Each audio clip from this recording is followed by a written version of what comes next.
Hello everyone! Welcome back to my channel. For today's video, mangunguha kami ng bunga ng kakao at gawin naming tabliya.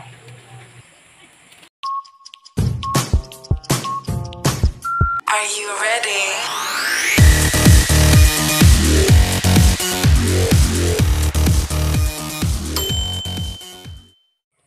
Good morning! Ang daming bunga ng kakao, manguha kami ng hinog. Okay. And since mataas ang puno ng kakao, aakyat tayo.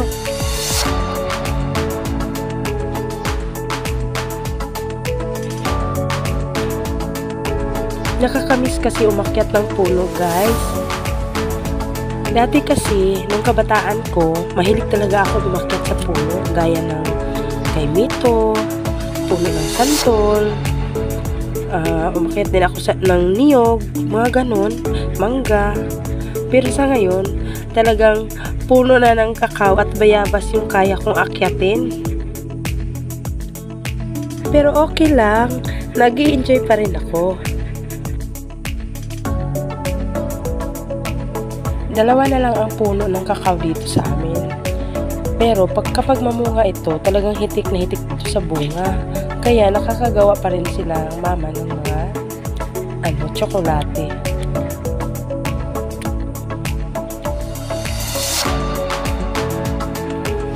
Sa ngayon, medyo konti na lang ang bunga kasi nakailang ulit na silang nanguha dito. Nakakailang gawa na din sila ng tabliya. Kaya ito, sige, kukunin natin yung ibang natitira. Buti natirahan ako.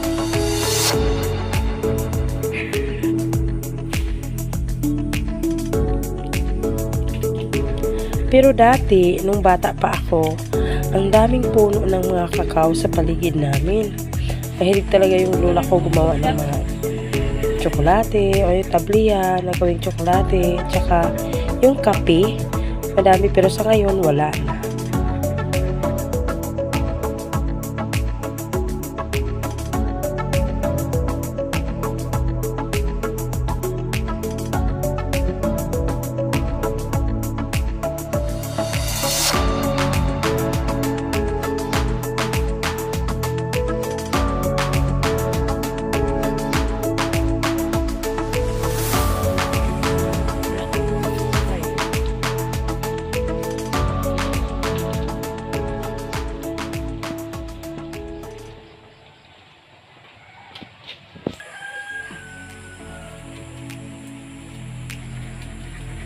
Ayan, tapos na tayong mamitas.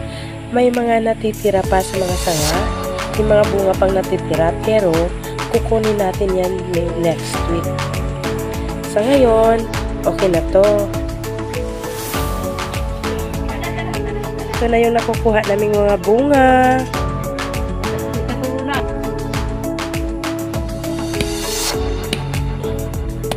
Napapansin nyo ba ang mga bunga? May mga itim-itim sa balat nito.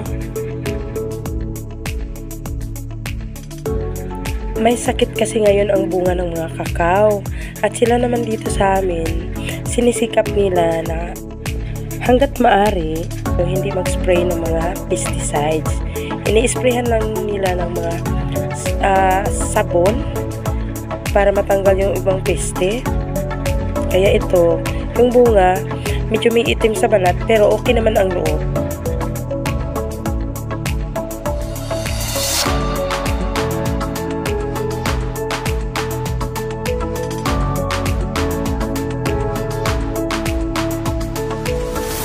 Sa ngayon, bibiyakin natin ang mga bunga ng kakao.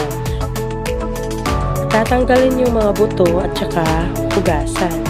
Pero dito sa amin, nag-i-enjoy yung mga bata na manguha at kumain ng kakao kasi napakatamis ng buto nito.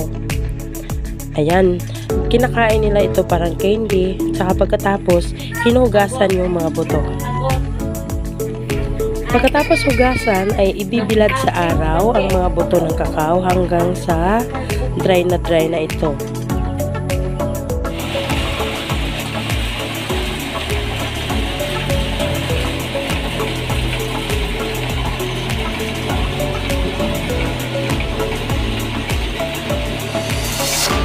Ayan, sa ngayon, nagpapagiling tayo ng mga buto ng kakao.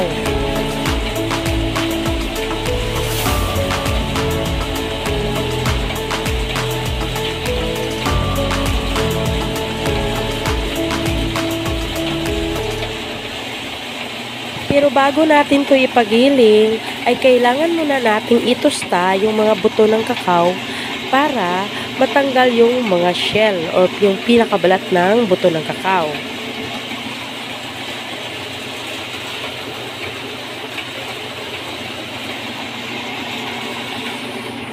So, kailangan nating itusta yung mga buto ng kakao at pagkatapos ay tatanggalin yung mga shell.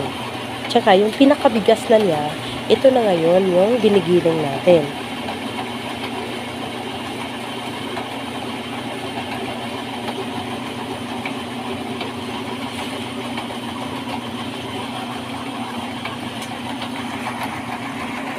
Ayan, lumalabas na yung mga giniling natin na beans ng kakao. Tsaka, ayan, tunaw na tunaw yan. Pagkatapos yan, i-molds natin yan kung anong gusto nating hugis. Ayan, pagkatapos nating i-molds o ihulma yung mga giniling na kakao, ay itatabi mo na ito. Pwede nating ilagay sa ref.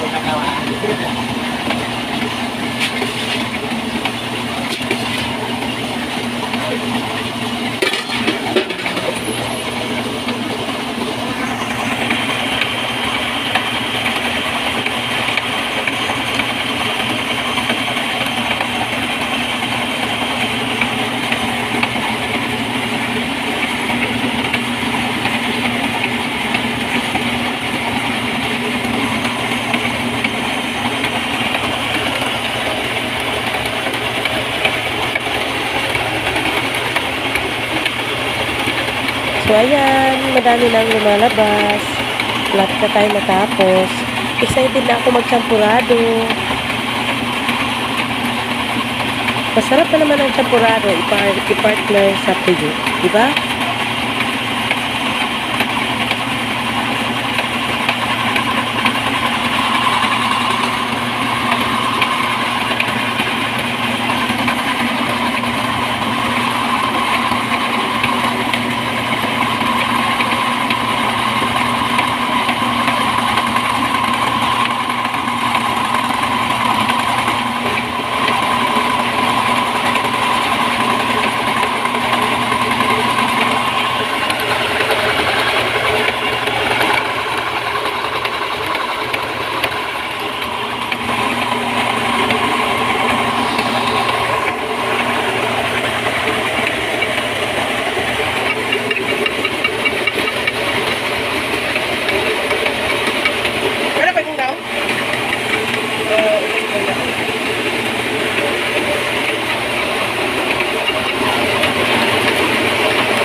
Butter niya.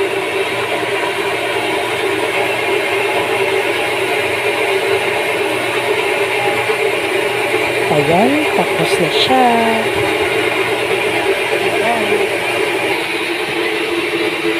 Sa kabila pala, nagpapagiling din ako ng bigas. At saka yung sunod na mais ba para pang kape. Ayan, may pinagiling ako mais at saka bigas.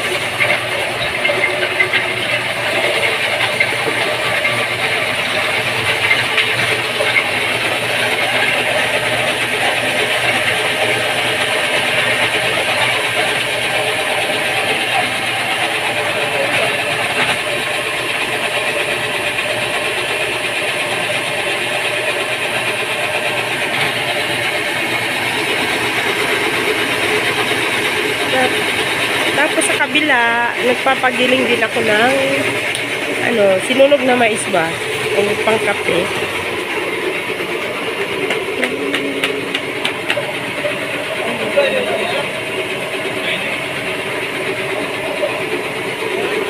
Tapos na yung sinunog na mais.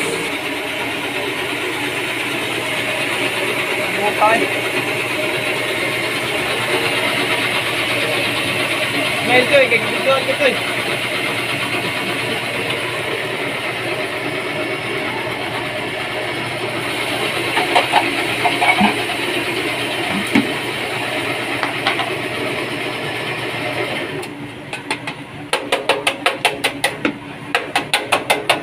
Yan. So, ito na yung pinagiling natin, guys. Ito yung tabliya, yung sininog na mais, at saka yung bigas.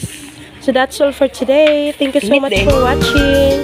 Please don't forget to like and subscribe. This is Ate Risa.